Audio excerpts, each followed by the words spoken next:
Bonjour, je suis Nathalie, la conceptrice de la méthode Je m'autorise.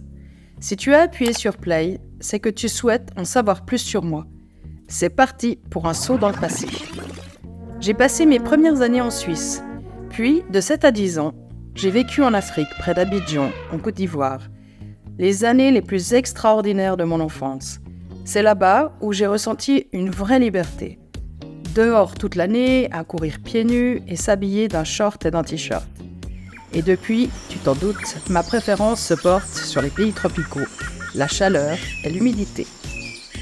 De retour en Helvétie, j'apprends un métier et je cofonde un centre de formation pour adultes dans les domaines du management d'entreprise. Les années suivantes, je travaille passionnément et j'étudie à la folie pour combler ma soif d'apprendre et pour me sentir légitime. J'avais besoin de me prouver que malgré mes difficultés scolaires, je pouvais y arriver. Juste avant mes 40 ans, mon père décède et je décide de donner une autre direction à ma vie. Je prends la fonction de chargée de formation pour un grand média suisse. Depuis quelques années, j'essaye d'apprendre l'anglais et je passe 2 semaines par an en Angleterre. Mais je me rends compte que mon niveau ne progresse pas. Je décide alors, sur un coup de tête, de prendre une année sabbatique et de partir étudier à Hawaï.